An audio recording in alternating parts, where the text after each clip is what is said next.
ഹരേ കൃഷ്ണ. ശ്രീ രാധേ രാധേ. ഇന്നലെ ഹോളിഡേ ആയതുകൊണ്ട് ഭഗവാനെ കാണാൻ അതിയായ തിരക്കായിരുന്നു ഗുരുവായൂരിൽ. എന്നാൽ എല്ലാ ദിവസവും അങ്ങനെ തന്നെയാണ് ഉണ്ടാവാറ്. എന്നാലും ഇന്നലെ പെരുന്നാൾ ദിനത്തിൽ എല്ലാവർക്കും ലീവായതുകൊണ്ട് അതിയായ തിരക്കുണ്ടായിരുന്നു. അങ്ങനെ അവിടെ പോവാൻ വേണ്ടി എൻ്റെ ഒരു കൂട്ടുകാരി വിളിക്കുന്നുണ്ടായിരുന്നു, എപ്പോഴാണ് ബസ്, എങ്ങനെ പോകണമെന്നൊക്കെ. അപ്പോൾ അതൊക്കെ പറഞ്ഞു കൊടുത്തിട്ട് ഞാൻ പറഞ്ഞു നല്ല തിരക്കായിരിക്കും, ക്ഷമ വേണ്ടി വരും. അതായത് ഭഗവാനെ കാണണം എന്നില്ല ചിന്തയ്ക്ക് പോവുകയാണെങ്കിൽ അതൊന്നും നമുക്ക് പ്രശ്നമില്ലല്ലോ എന്ന്. അപ്പോൾ അവൾക്ക് അത് കുഴപ്പമില്ല, എന്തായാലും മകനും അവളും കൂടെയാണ് പോകണമെന്ന് പറഞ്ഞു. അങ്ങനെ അവർ പോയി. അതിന് കുറച്ച് മുമ്പ് അവൾ എൻ്റെ അടുത്ത് പറയുന്നുണ്ടായിരുന്നു, ഞാൻ ഒരു സ്വപ്നം കണ്ടു, എന്താണ് അങ്ങനെ കാണാൻ കാരണം എന്നൊക്കെ. ഭഗവാനെയാണ് കണ്ടത്, ഗുരുവായൂർ പോയത്. അങ്ങനെ ആ ഭഗവാന്റെ രൂപം വ്യക്തമായിട്ട് കണ്ടു. അത്രയ്ക്ക് നന്നായിട്ട് അങ്ങനെ കാണാൻ പറ്റാറില്ല. പക്ഷേ സ്വപ്നത്തിൽ എനിക്ക് വല്ലാത്തൊരു സന്തോഷമായി അങ്ങനെ കണ്ടതുകൊണ്ട് എന്ന് പറഞ്ഞു. അപ്പോൾ ഞാൻ പറഞ്ഞു, ഭഗവാനെ കാണാൻ ഇടയ്ക്കൊക്കെ ഒന്ന് പോകണം, അതുകൊണ്ടാണ് പോകാൻ വേണ്ടിയാണ് ഒന്ന് ഓർമ്മിപ്പിച്ചതെന്ന്. അങ്ങനെ എനിക്ക് പോകാനുണ്ട്, എന്തായാലും ഞാൻ പോകുമെന്നൊക്കെ അവൾ എൻ്റെ അടുത്ത് പറഞ്ഞിട്ടുണ്ടായിരുന്നു. അതൊക്കെ കഴിഞ്ഞിട്ട് ഇപ്പോൾ ഒരു മാസമൊക്കെ കഴിഞ്ഞു. അപ്പോഴാണ് മിനിഞ്ഞാന്ന് 2 ദിവസം മുമ്പ് വിളിച്ചിട്ട് പറയുന്നത്, ഞാൻ ഗുരുവായൂർ പോകുന്നുണ്ട് ഭഗവാനെ കാണാൻ, അത്ര തിരക്കായാലും കുഴപ്പമില്ല, കണ്ടിട്ട് പോരുന്നുള്ളൂ എന്ന് പറഞ്ഞു. അങ്ങനെ അവൾ പോയിട്ടുണ്ടാവും. അങ്ങനെ വേറെ ആളും വിളിച്ചിട്ടുണ്ടായിരുന്നു. അപ്പോൾ ഇന്നലെ വൈകിട്ട് ഫോണിൽ കുറേ വോയിസ് ഉണ്ട്. അപ്പോൾ അത്രയ്ക്കും വോയിസ് ഇപ്പോൾ എന്തായിരിക്കും എന്ന് കരുതിയിട്ട് ഓണാക്കിയപ്പോൾ അവൾക്ക് ഭയങ്കര സന്തോഷമായി. ഭഗവാനെ കാണാൻ സാധിച്ചു. 7 മണി ആകുമ്പോഴേക്കും ഗുരുവായൂരെത്തി. അതിയായ തിരക്കൊക്കെ ഉണ്ടായിരുന്നു, എന്നാലും 11 മണി ആയപ്പോഴേക്കും ഭഗവാനെ കണ്ട് തൊഴുതു. നന്നായിട്ട് കാണാൻ പറ്റി. ആ പടി അങ്ങോട്ട് കയറുമ്പോഴേക്ക് തന്നെ അവിടുന്നേ ഭഗവാനെ വ്യക്തമായിട്ട് കാണാൻ തുടങ്ങി. പിന്നെ അതുമല്ല, ഞാൻ സ്വപ്നത്തിൽ കണ്ട അതേ രൂപം തന്നെയായിരുന്നു എന്നൊക്കെ പറഞ്ഞിട്ട് വല്ലാത്തൊരു സന്തോഷമായിട്ടാണ് അവൾ ആ വോയിസൊക്കെ.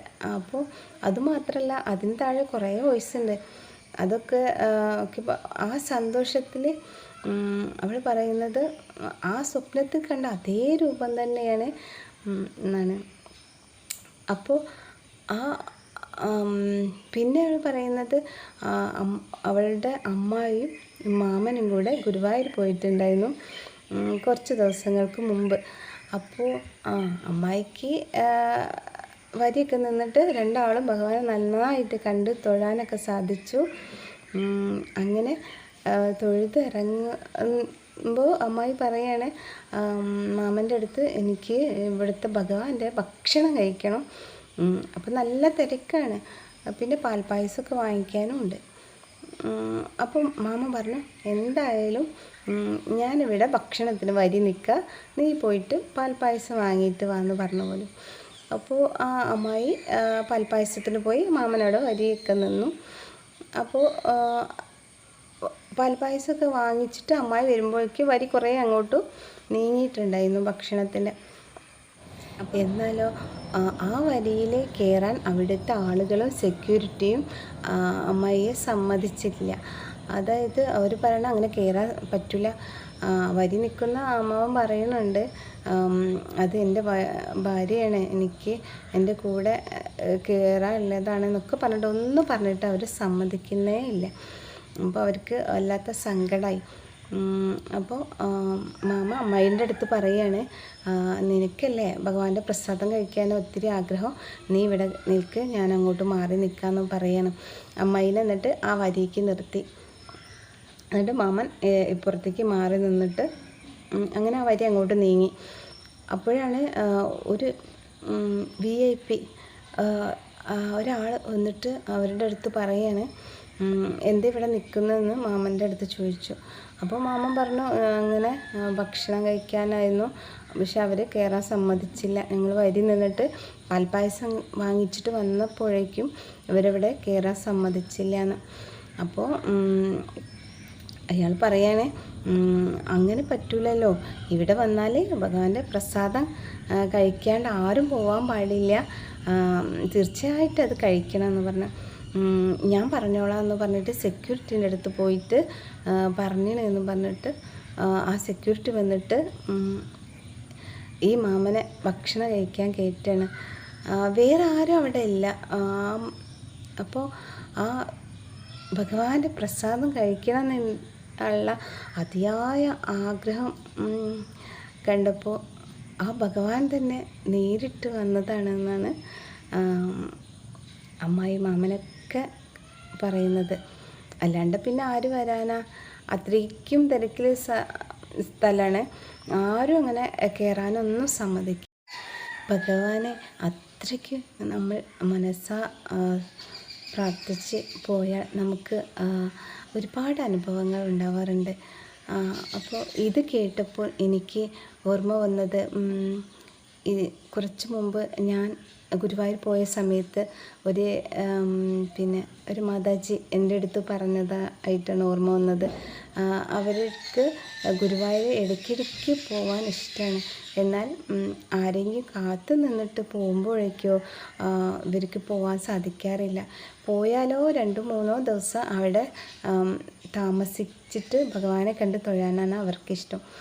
അങ്ങനെ ആണെങ്കിൽ തനിച്ച് പോകാനാവുമ്പോൾ റൂം നമ്മൾ ബുക്ക് ചെയ്യുമ്പോൾ അവിടെ ഒരുപാട് നമ്മുടെ വീട്ടിലേക്കൊക്കെ വിളിച്ചിട്ടോ വേറെ നമ്പറൊക്കെ കൊടുത്തിട്ടും അങ്ങനെ ഒരുപാട് ഇത് വേണം. തനിച്ചൊന്നും പോയാൽ പെട്ടെന്ന് റൂമൊന്നും കിട്ടാറില്ല. അങ്ങനെ ഇവർക്ക് എന്തായാലും ഭഗവാനെ കണ്ട് തൊഴണം, 2-3 ദിവസം അവിടെ നിൽക്കണം എന്നൊക്കെ കരുതിപ്പോയി. കുറച്ച് മുന്നേ പോയപ്പോൾ വല്ലാത്ത ബുദ്ധിമുട്ടായിരുന്നു ഒറ്റയ്ക്ക് പോയപ്പോൾ. വീണ്ടും ഇവർ അങ്ങനെ എന്തായാലും വേണ്ടില്ല പോവാം എന്ന് കരുതിയിട്ട് അന്നേ അവരുടെ അടുത്ത് അവർ പറഞ്ഞിട്ടുണ്ടായിരുന്നു, ഹോട്ടലിലത്തെ ആൾ പറഞ്ഞിട്ടുണ്ടായിരുന്നു തനിച്ച് വരാൻ പാടില്ല, റൂം ബുക്ക് ചെയ്യുമ്പോൾ ഇങ്ങനെ ആരെങ്കിലും കൂടെ വേണമെന്ന്. അങ്ങനെ ഈ പ്രാവശ്യവും ആരും കൂടെ ഇല്ലാത്തതുകൊണ്ട് തനിച്ച് പോവാമെന്ന് കരുതി. അങ്ങനെ എന്നാൽ ഈ പ്രാവശ്യം റൂം ബുക്ക് ചെയ്യുമ്പോൾ അവർ അഡ്വാൻസ് കൊടുക്കുന്ന സമയത്ത് ഇവരൊന്നും ചോദിക്കണില്ല, എന്ത് തനിച്ചാണെന്നോ ബാക്കി അഡ്രസ്സോ അങ്ങനെയൊന്നും ചോദിക്കണില്ല.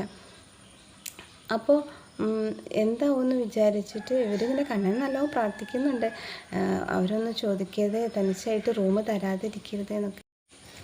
അങ്ങനെ 3 ദിവസം ഭഗവാനെയൊക്കെ കണ്ടിട്ട് സന്തോഷമായിട്ട് തിരിച്ചു പോരുന്ന സമയത്ത് ആ ഹോട്ടലുടമ അവരുടെ അടുത്ത് ചോദിക്കുകയാണ്, മോൻ എന്താ ചെയ്യണമെന്ന്.